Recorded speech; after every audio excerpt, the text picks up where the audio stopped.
Welcome to VCalc. This is the string to comma separated list equation.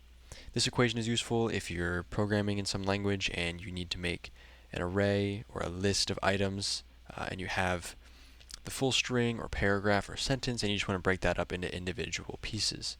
So we'll go ahead and run through an example here.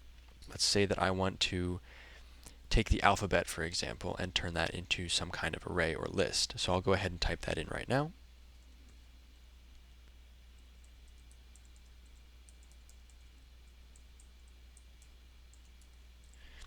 So right there we have the alphabet, and we go through these options and we can see whether or not we want to have spaces or no spaces. You can see down here with the default examples that is with spaces. If I click no spaces, you can see it removes those spaces between the words, or sorry, the letters and the commas.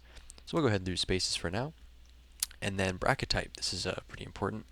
You can choose whether or not you want to use parentheses around your list. You can do square brackets, you can do curly brackets, things like that. I'm going to go ahead and keep it at, we'll do square brackets for now.